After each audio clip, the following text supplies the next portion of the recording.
Okay, cool. So I am just gonna run over um, hand painting with you guys. So basically, what I mean by hand painting is that we're going to take an asset from the scene that you can see here, and we're going to take it into a program such as Photoshop or Procreate or whatever sort of drawing program or app that you want to use. And we're going to paint um, all the detail onto this. Um, when I say paint all the detail, we are literally going to use one diffuse map. Well, one diffuse map for the thing that we're going to be painting. We're not going to use normal maps, we're not going to use height or roughness. Everything will be painted into the detail here. I have actually started painting this. If you have a look at the little steps down here, you can see this is kind of what I mean. I'm not 100% finished with this part, but I've got a good basis down here. So you can see this bit has a little bit of shine to it. There's little differentiations between the textures and the floors. In fact, it's a bit too dark in Maya. It looks a lot better in Unreal Engine. But yeah, this is what we're trying to go for. This doesn't have anything on it other than a diffuse map. So yeah, that's what we're gonna do. And I think just for ease of what we're gonna do, we may paint like this stool or something. We may paint like one of the actual wooden pieces on there. Um, but yeah, cool. So the first couple of things I want to talk to you about is when you build a model for hand painting, we want to avoid right angles. The only place I really have right angles is on this here. Um, the reason I'm okay with having them here is because they aren't like harsh angled to the camera, like so. If they were like this, I would probably take these faces and I would drop them down a little bit just so that when you light this in engine, it's less sort of harsh. But because we view it at an angle, it's not that big of a deal. And I know how I intend to light this scene. So yeah, that's not going to be the end of the world. Same with sort of these angles here. On these bits, it is right angles, but they're sort of facing me. Um, and it's kind of not many other right angles that are going to be harshly lit. We do have some over here where there's like really dark shadows. But because I know how I'm going to light this and there's going to be a god ray coming through here, this is going to be lit from other sources, so we're not going to worry too much about that. But yeah, when we model for stylized purposes, we tend to over exaggerate shapes. We try to make things a little wonky, chunky, and big angles are your best friend when you are stylized modeling. So kind of like this chair, we've exaggerated the bottoms of it, and we've given it a little bit of a janky geometry throughout. So yeah, cool. So we're going to come to our UV editing. I'm not going to talk you through the modeling process because yeah. And basically, what I have done is I have created a UV sheet or material rather to apply to a bunch of different assets in the scene. Because I'm going to be painting, I don't want to sort of paint these individually. And well, I do want to paint them individually. Sorry, I don't want to apply an individual material to each object because otherwise we're going to have a million materials in the scene and we don't want that. So if you see, just trying to work out what is on this sheet altogether. It's not that. So yeah, you can kind of see how much is actually on this sheet. That this big thing in the middle is probably this. Yep. I think the curtain is actually on the rug one. I think that's everything in my scene. Oh, these. My goodness. Yeah, cool. So there may be something else up here. I'm unsure. But you can sort of see that I've got all of these items. I've applied the same material to them. So I've just right-clicked, assign a new material. On this, I currently have, I don't think I've named them. But yeah, these guys have a material added to them. Let's have a look what it is. Desktop items material. So the idea was I was just going to do the desktop items. I've ended up sort of changing that plan, and I should probably rename it, but I'm not going to. Cool. So when you unwrap for hand painting, it's kind of similar to regular unwrapping, but we can be a little more lenient when it comes to deformations and distortions in your UVs. So obviously this thing here, if we come to UV shell, that's this. We're going to end up with some weird like seams and stretching at the back because we control where every single sort of pixel of paint ends up. We can actually hide the seam really well. All we need to do is make sure that whatever we paint on this edge matches up with the paint on this edge. If it's a block color, that's going to be super, super easy. But when we start adding detail, it's going to be a little bit more difficult. That is why we put our seam towards the back. So if we go edge and we click and then find it over here, I put it to the side, but from where my camera angle is going to be, maybe, I think it was like from this view. Yeah, I think it's there. Maybe I need to rotate it slightly. But you just want to make sure that that isn't visible on your actual model. Yeah, cool. So with the actual stool itself, I do have some seams across here, but I'm going to have them on the other side as well. So you're going to have seams on there regardless of what we do. So yeah, we're just going to be careful when we're actually painting this that we paint the detail and it's consistent throughout. But yeah, so as you can see, I've not straightened these. I've just kind of unwrapped them and I've left them as their janky shape. So that means that when it comes to actually painting, I can follow the contours of the shape of this UV. If I straightened it out, it might be a little harder to sort of get the natural flow. We know this is going to be wood, so yeah, when we paint this on, it's going to be whatever is transferred onto the model itself is going to be true to the actual shape and contours of it, if that makes any sense. It does to me. Yeah, cool. There's a few other bits that I have split up, but I'm not going to talk too much about it. What is this? What is that? What is that? Oh, wait, hang on. I think this is something that... Yeah, that's the candle, which I didn't retopologize, which I probably should because it's really dense, but yeah, that's that as well. I think I just had them in here just to have them unwrapped. Yeah, cool. So I'm not going to stress too much about that because I'm not doing those. I'm doing this guy. Cool. So once I filled my UV sheet up with absolutely everything that I want, and I've utilized all of my space, and I've made sure the texel density matches across the entire scene, I'm then going to, with all the objects selected, so object mode, select all the objects that are on your UV sheet. So everything I had selected earlier. That'll fill this space back up. Make sure you're in your 1x1 space by here. So there's a 1 there, there's a 1 there, there's a 0 here. You can't really see it because I've got my textures on. So yeah, there's a 0 there. And also the green and red axes are in the bottom left. And we're going to hit this button here. So we're going to hover over it. It says UV snapshot.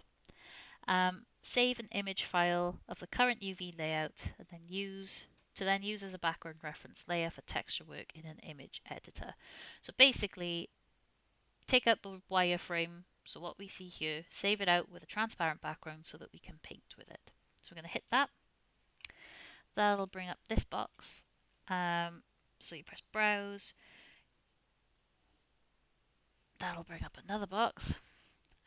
So you need to pick where you want to save it. If you've used this tool before, it will remember what it was. So obviously I don't want to save it there. I will save it. Which house? I'm not going to actually save this, but just to show you. So you can see I've got quite a lot in here. You won't have any. And then basically whatever you've named your material, so I think this was desktop items, you just call it desktop items snap because it's a UV snapshot.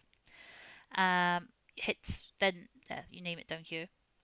Hit save. I'm not going to hit save.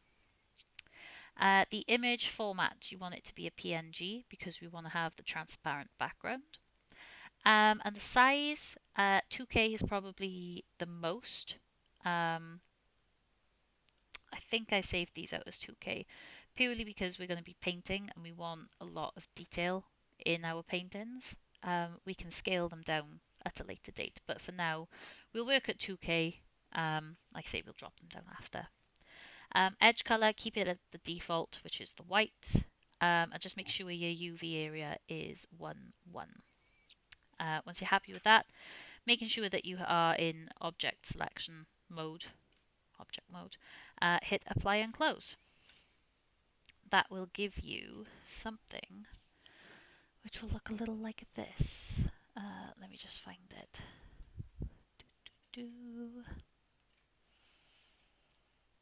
Cool. So, desktop items.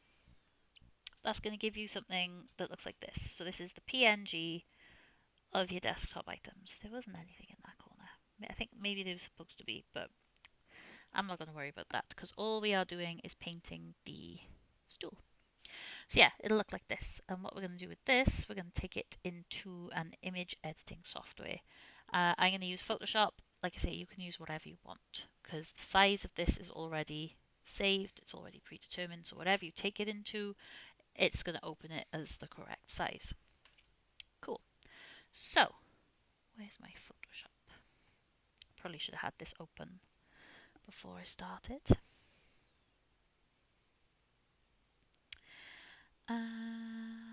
Anytime today. Oh, it's opening on my other screen. Okay.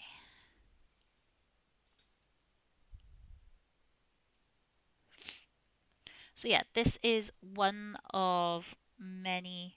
Do I want to open one of these? Probably not. This is just one of many ways that you can do hand painting. Just because I'm showing you this doesn't mean it is the only way, doesn't mean it's the best way. It is just the way that I do it. There are other ways that you can achieve the same result. And again, this is done with just purely base color maps. There are ways you can do it in Substance Painter and you can have height and normal. There are other programs like 3D Coat. I think someone mentioned to me recently that Procreate, you can actually paint onto 3D models in that software now, which sounds really fun. But yeah, so this is just one way of achieving the result. And like I said, it works for me. So if I show you, I do have the actual some way.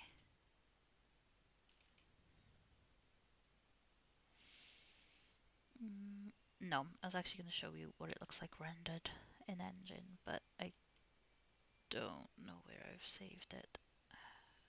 No, it's fine. Cool. So, all I've done whilst I was talking was I navigated to where my UV snapshot was saved in Explorer, and I just dragged it into Photoshop. So, if I just grab this, you can see I actually did save it out as 2K. So it's if you're confused, just grab your marquee tool, click drag, holding it down, select the whole thing, and it'll tell you how big it is. So width 2048, height 2048. Perfect. And it doesn't actually look like there's a lot going on here because we save it out as a PNG. It's kept the transparencies in the background. So we need to add a layer underneath this as a background just so that we can see the wireframe. So I'm going to press add a new layer or create new layer down here. It's a little square with the plus sign in it. We're going to drag that underneath the layer, and then we are going to grab our paint bucket tool, and we're going to go to just black for now, and we're going to fill that in.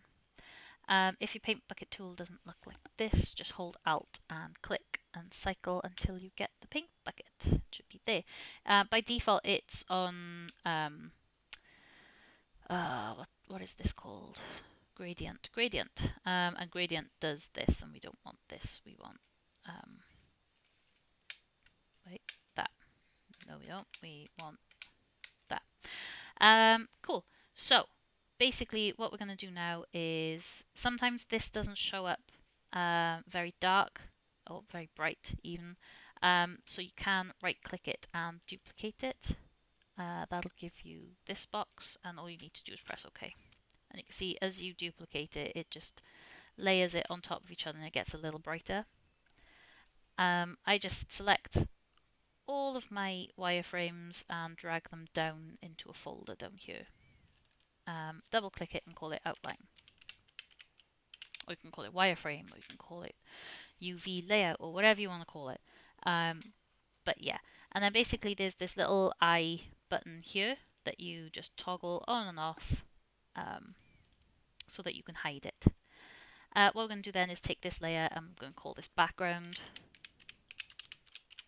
Start naming your layers early on, because if you don't, you're going to get really confused, you're going to paint on the wrong layer, and you're going to have to restart, and that's really annoying when you're hand painting this way. So with the background selected, I'm just going to create another layer. And basically, I've described it as this a couple of times before, but we're now making a texture sandwich. So bottom piece of bread is the background, top piece of bread is the outline, and the sweet fill-in is the textures that we're going to paint. It's going to look really good. Yeah, so all we need to do now is go back to Maya very quickly.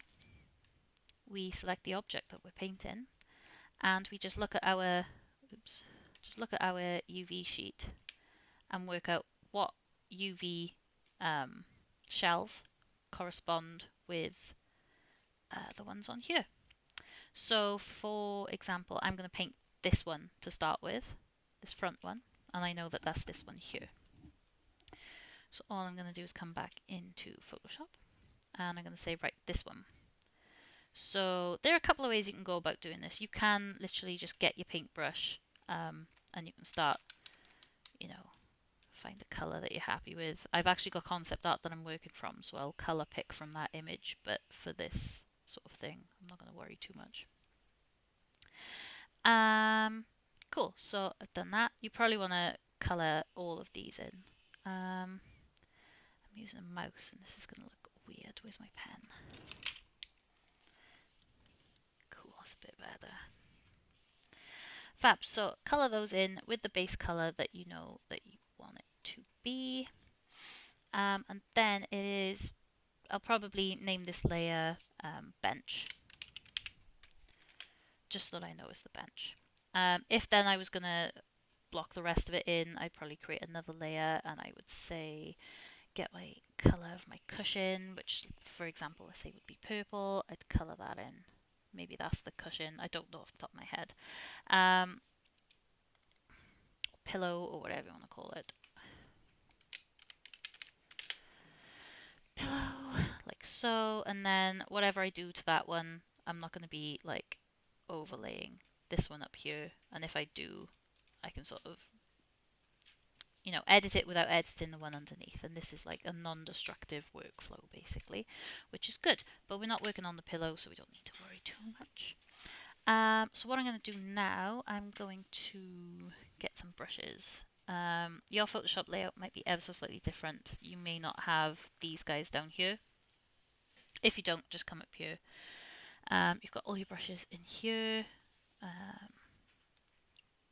You can control the size here, or you can press the square brackets or the sideways mustache brackets, as I like to call them, on your keyboard, and that controls the size. But yeah, so I've got a couple of brushes that I like. Soft Feather is my favorite, but it's always way too big. Yeah, and basically all I'm going to do is start blocking in the shadows and the light. Difficult part with this is to figure out where the light is hitting and where the light isn't hitting. So if I bring this up again, so we know we're working on this UV sheet, and we'll zoom in on him, and we'll zoom in on him here, and we might even just isolate it. So now we know which one we're working on. Now we need to figure out what face is what. So face selection, we know it's tempting to start painting these faces as the top faces, so these would have the light on it, but they're actually the bottom of the mesh. So these faces need to have the lighter tone to it. These are the sides, obviously, and then this is the front. So this is the back. We're not going to worry too much about this because it's actually, if you look, they're actually sandwiched between another mesh there, and we're never actually going to see them from the camera angle that I've got set up over here. But these faces are kind of like our priority. So if I go UV shell and hide that, and then come back to object mode. Nice. Cool. So these four we're going to focus on first. Well, I say focus on first. We're not. We're gonna do them all. But so yeah, with this we're gonna take a lighter color, and then with a brush like this, we're just gonna start putting some light details onto this. And what I like about this is that you can redo everything basically if you don't like what you've done so far. But yeah, and it can take a while, but it's going to be worth it, trust me. So just do something like this, and then I'll probably get a slightly darker color. I like to color swatch off to the side as well, just so that I don't have to keep guessing. I can just come up here and be like, okay, well, I know this is going to be darker by here, like so, and this one will probably be darker because it's sandwiched in between. Don't stress too much if you go over another UV shell over here, because like I say, when it comes to actually doing this part, we'll just create a new layer, and then we'll say, okay, this is, I know this is metal for the treasure chest, so if we come down here, this thing down here, it's like the metal pieces around the outside. Where is it? So yeah, don't stress too much, but do this. We'll double click with my mouse, not with my pen. We'll call this treasure. Just call it treasure for now. And then I'll say, right, okay, I'm going to do like dark brown for the base of that, and I can just paint literally directly over the top, like so. You know, not stressing too much because we can refine all of our details later on. Then we'll get like an orange. I would just start doing that in here, like so. And then we know we're going to want like I'll probably put an orange here, maybe even a brighter orange than that. And then the brown, this colour, and then grab some yellow. And we'll probably put some yellow in there as well. And like I say, we'll revisit this. This is just rough blocking out, getting the base idea of the colours in there, and then later on we can just say, right, so for this, I'm going to want to make this into a wood texture. Don't paint it on the wrong layer. Like I said, make sure you're on the right one. So all I'm going to do is start adding stuff like this. I will probably bring back across here because I know these edges here are basically these pieces here, and these are going to catch the light. Like these beveled edges, they're going to catch the light, so we're going to want to do those a little lighter than the rest of it. Start painting like so.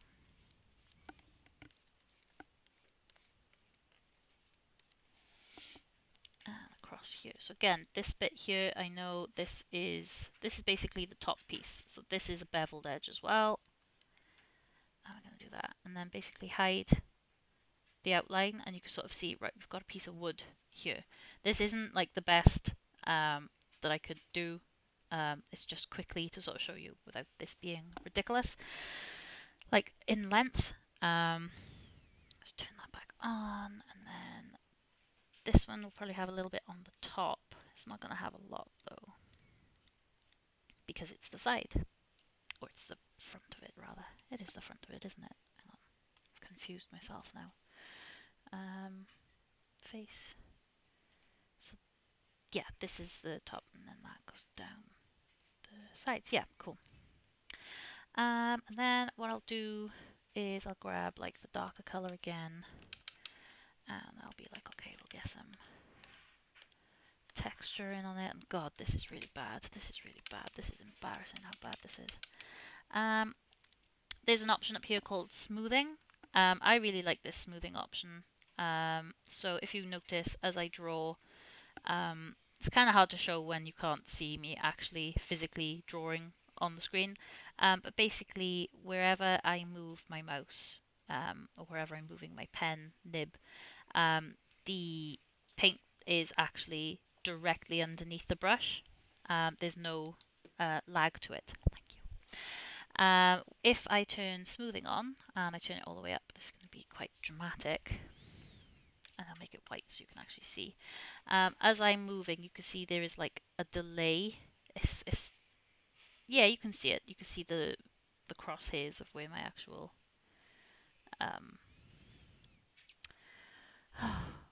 brush tip is. So yeah, you can see that there is like this delay in it. This is really good just to give us nice smooth lines. So instead of being here and then we're trying to do this and then you end up like messing up. When you do it with your smoothing on, you're gonna get a much neater, much straighter lines. Easier like that. I tend to not have it turned all the way up. I have it on like 30-ish, 25, 30, something like that. And yeah, what I tend to do now, we'll just start building up some like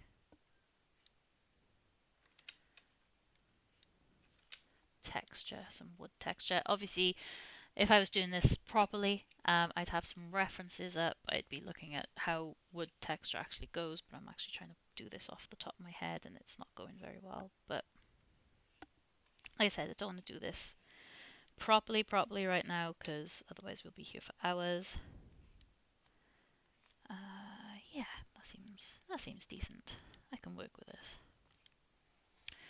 Cool. So once I've got a base layer of the wood grain, I'll turn my outline off entirely and I can then start painting and making this look like actual wood, because right now it looks like crap. So tend to add a little bit of detail in the corners. And this is where having a bigger size canvas helps, because the closer you zoom in, we can actually see the pixels now, and that's not great. If you zoom out here, you can't really see them. But yeah, if you had this in 4K, you'd have twice the amount of pixels to work with. So, but just be aware that it would be twice as big in Engine as well. And when you've got a lot of 4K textures stacked on top of each other in the same engine, it's quite difficult to work with. So, cool. And I'm not going to do much more after this. This is just literally to get you guys, give you an idea of what I'm doing and how I achieve the look, which I will show you. In fact, whilst I'm doing this, I'm going to get Unreal Engine open so I can actually show you what it looks like. Which house, which scene, which scene. Cool, so yeah, while that's going on there. And I'll do this and it'll look nice. Cool, so what I'm going to do now is I'm going to go back to this colour and I'll get an ever so slightly brighter one. And I will make my brush a little bit smaller and I will follow the edge of this like so.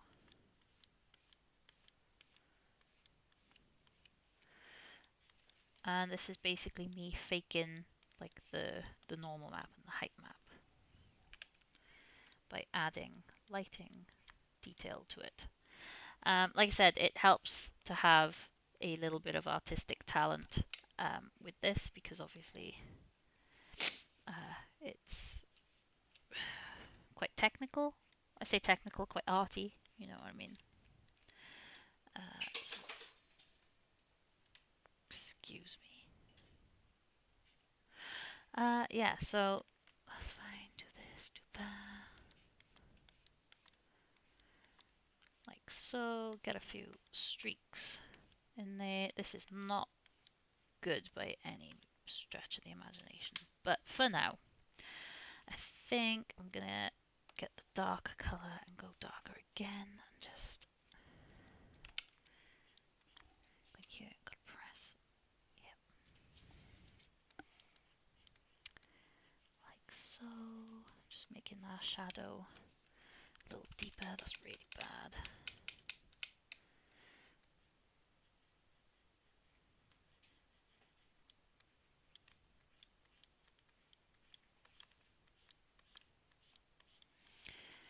Cool. And then a little bit here. Doesn't have to be in all of the pieces. Yeah, cool. And then I will take the brightest colour, so probably like that. Maybe that's too bright, who knows. And I'll just highlight like certain pieces that I think are worth highlighting. And then maybe even sort of run it across. Oops, don't do that. Shift. Slightly bigger. Way too much.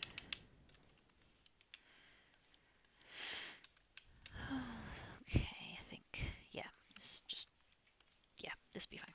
Cool, so, yeah, like I said, and then we'll zoom out and we'll take a look, and then we've got a piece of wood, and it looks great, and we've done one face. And then basically all you need to do is repeat that process for the entire, where is it? What are we painting? Bench. For the entire bench. However, you want to check that this is good before you start painting the rest of it and before you get to a point where you're like, oh my god, this is crap and I wish I'd changed the colour or, you know, whatever. We're going to want to save this to our actual, or apply it to our mesh so that we can check. So what I'm going to do, I get to a certain stage like this, I will hide my outline. I will hide my outline, like so. I will press File, and I will save as. So first things first, we want to save this as a Photoshop document. So desktop item snap, I'll call this painted demo, because I've already got it painted. I don't want to override that. So I'm going to call this painted demo, like so. That is, so we've saved that, sorry I should have said, we file, save as, save it as a painted demo Photoshop document. So by default it'll come up as a Photoshop document. Then what we want to do, file, save as, drop down to PNG here. Name the PNG exactly the same as what you name the Photoshop document. Okay? That's important and I will explain to you in a moment why. No, I'll explain to you to you now because that's easier. Basically, if you save it as a Photoshop document first and you save it as desktop item snap painted, it will come up here as desktop item snap painted, and then you can choose PNG. You don't want to just call it snap because you will save over the snapshot that you took earlier. And if you mess this up in any way, you're gonna have to go back into Maya and get another desktop snap. So yeah, it's just easier, trust me. But yeah, if you don't have PNG in this drop down menu, it's not the end of the world. You just press File and Export. Quick Export as PNG. I don't know why, but in like the later versions of Photoshop, it just doesn't let you do it. So yeah, like I said, we're gonna save it as a PNG, which is fine. I think I did that. File, save as PNG. I didn't save it. So we're just gonna press save. This box will pop up. It'll say PNG format options. Just pick large size and press OK. I don't know why it does that, but yeah. So, inside Maya, I already have a texture applied to this guy because this scene I'm currently working on. So what I'm going to do is very quickly go to object mode, and I'm going to create a new material. So assign a new material. Because we're only working with diffuse maps, we don't have to worry about using hypershade. I don't like using hypershade. It scares me to look at. So I just use Lambert's from here. So assign a new material. It's going to bring up this menu. Click Lambert. Lambert 8. Rename it. Rename it to whatever your thing is. So this is desktop items. Top. Blah, blah, blah, blah, blah. That's fine. In color, we're going to hit the checkerboard. It's going to bring up another thing. We are going to apply a file because we have just created a file. So we want to apply that to it. So say file. That is going to do nothing because we haven't told it what file to add. So here where it says image name, we want to press this little folder. It's going to bring up this, and then you just navigate to where you've saved it. Which house? And then if you are confused because you can't tell, just click it and you'll be able to see what it is. So ours is this one. Press open. And if I take this guy now, you can see that we have this material applied to it. And if we zoom in, you can see that we have the beginnings of a lovely wooden bench. It sounds like a lot, does sound like a lot, and now that I'm sort of saying it out loud and explaining it to you, I'm like, whew, that's a lot of work to go through just to get one face of painted. But when you get into the swing of it and when you understand the actual workflow, it's very quick and you don't need to check in Maya a lot. You can just sort of paint it in Photoshop, drop it on it in Maya and be good to go. But you probably do want to check it. But yeah, always double check, make sure what faces you're painting are the correct ones, all of that jazz. When you are happy, we will, and the entire scene is painted. Ooh, excuse me.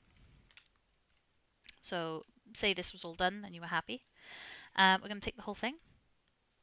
See, we've got multiple UVs here.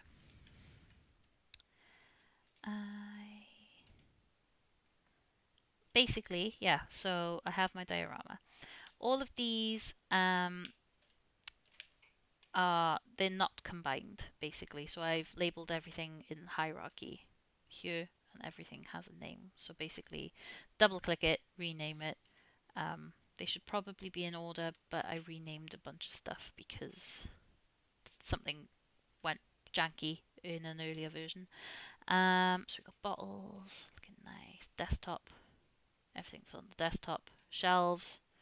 The desk itself is made up of several pieces.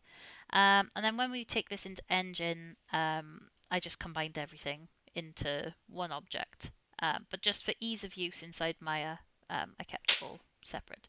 So you just file, export selection, make sure you have the whole thing selected. Export selection, like so. That's going to bring up this, and then save it as an FBX, and save it somewhere, wherever you want it to. And then we basically take it into Engine, and it should look something like this. I just want to do one thing. I'm gonna load up this.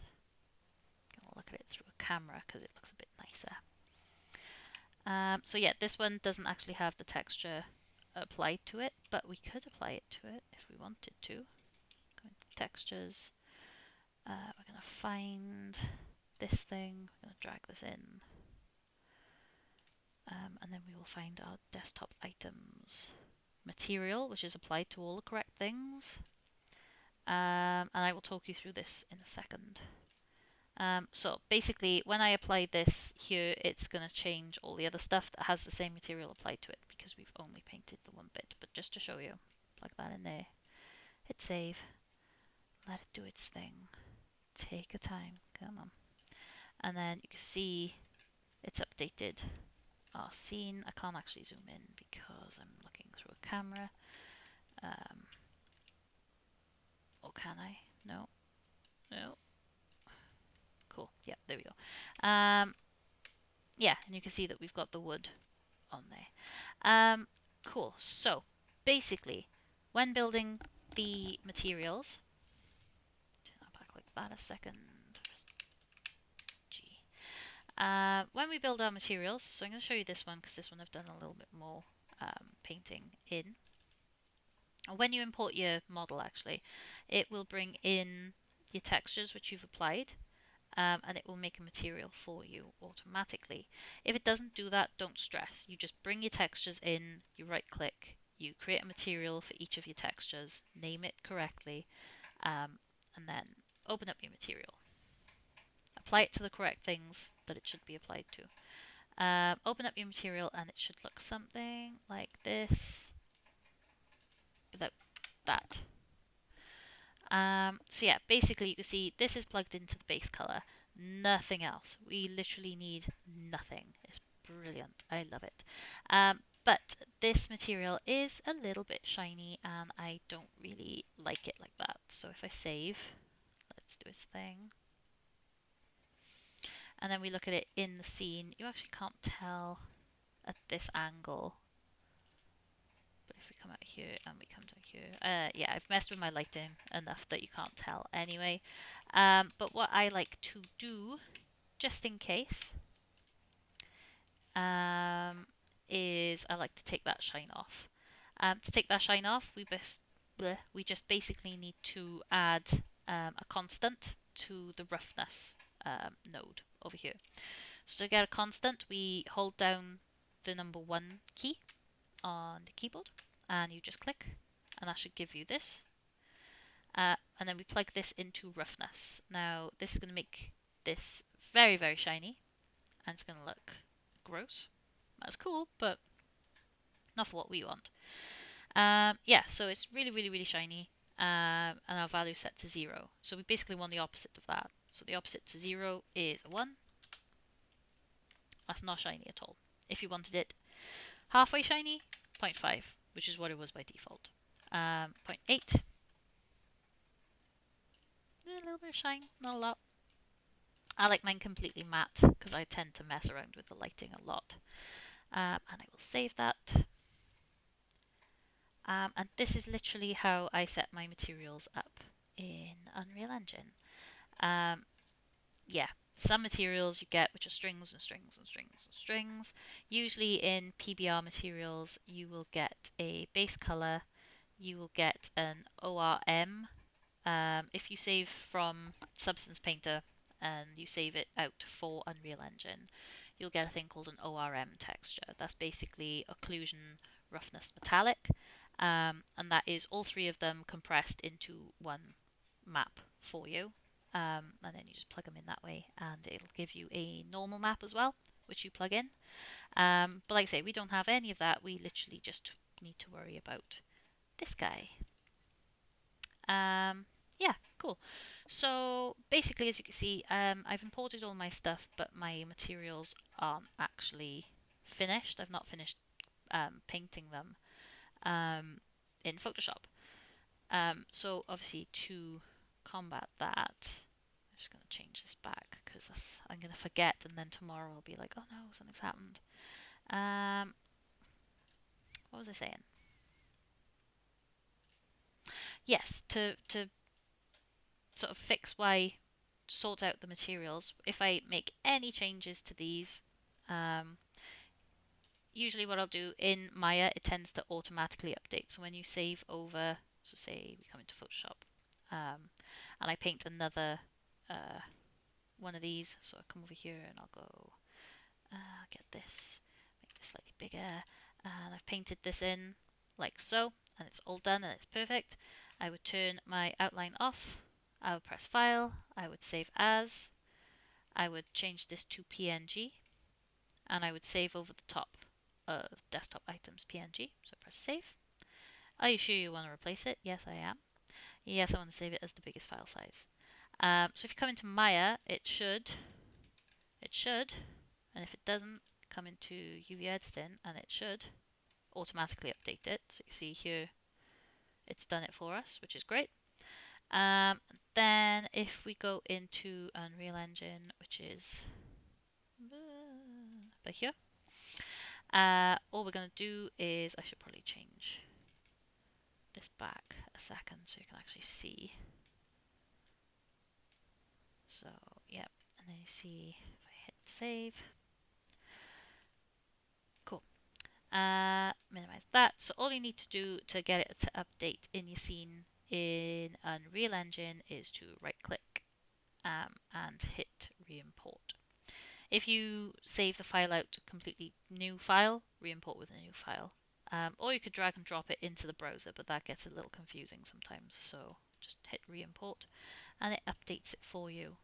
And everything that references that, so if you've already applied it to something in the scene, it will update the scene for you.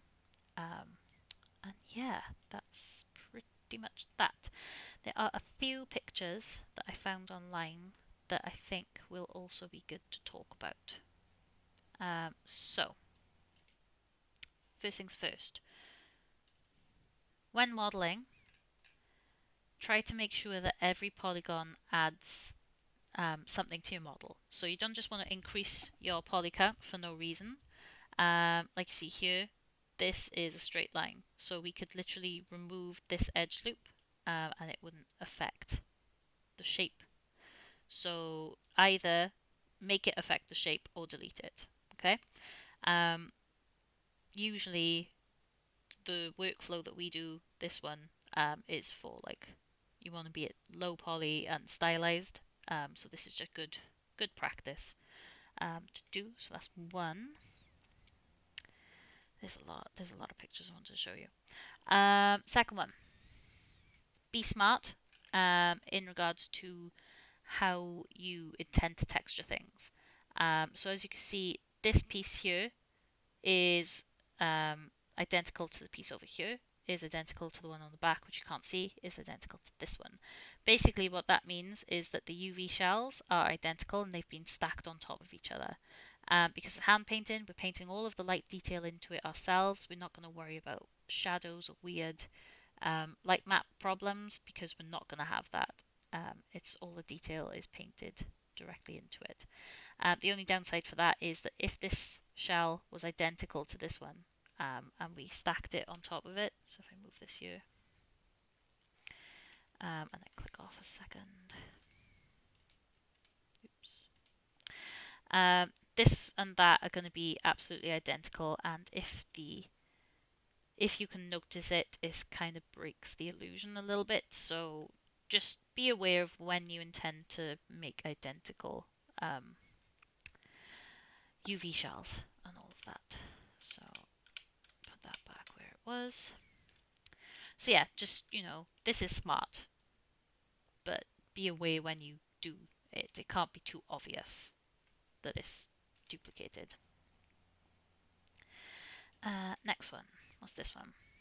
Swords. Swords are identical both vertically and horizontally. So you literally just have to texture this half, or this quarter of the sword, and then you flip it this way, and then you mirror it on the back as well. And then basically, you can have really, really tiny texture on this, or you can fit this and a bunch of other stuff onto the same UV sheet. And that's efficiency. What's this one? Have a think about when you can use alphas in lieu of actual mesh. Things like feathers and ends of beards and jaggedy bottoms. You don't want to make that as geometry, so just make it as alphas. That's super useful. Not going to go too much into that in class, but it's good to sort of know that that's an option. This is another example of keeping things low poly, removing unnecessary geometry. Yeah, like this. We paint the detail, so you don't need it to be that lovely rounded shape. You just need a square, and you can paint the detail. This thing down here, don't have all of that geometry. Just have it as a plane. And then do alphas on the plane. I'll go over alphas at some point, but yeah. 3 left. So consider when modeling something as a whole and then modeling them as 2 separate pieces and just combining them is the best. Yeah, this has 25% more polygons than this one. Yet they are identical except for your topology. No, your mesh. No, the meshes mesh are identical. The topology is different. It's late. I'm getting tired. So yeah, think about that. There's another example of it here. This isn't just like hand painted workflows. This is low poly workflows. You wouldn't model the bag and then try and extrude these gems out. You would just model the bag, model the gems, put them together. That's probably the easiest way to do it. And then what's my last one that I've got? This one is about hand painting. Cool. So in this concept up here, every single spike is shaded differently or is lit differently. When I say lit differently, it's been painted how it would look. Basically, the top ones are going to have more light than the bottom ones. If we did what we said earlier, and we stack them all on top of each other, whatever lighting detail you paint on the top one is going to appear on the bottom one. That's going to break the illusion of lighting. So these you would need to break them up, and you'd have them like this so that you could paint the top ones, which would probably be here. You paint those as the lightest, and then you've got your darker ones, which are at the bottom. You may be able to stack certain faces on top of each other, but just sort of keep that in your head when it comes to unwrapping. I think I've spoken for long enough. That was longer than I intended it to be. But yeah, that is a very basic intro into hand painting. It's a very good workflow. I thoroughly enjoy it. Like I said, it sounds like a lot of work, but once you get into it, it's very enjoyable. And you can get away with a lot in your textures. You can have not a lot of geometry, but paint a lot of detail, and it'll look very, very good. As always, if there are any questions, comments, queries, or concerns, drop me a message on Discord, or email me, or Teams me, and I will try and answer them. Can't promise I will, but I'll try. And yeah, let me know if that was any good. Thank you.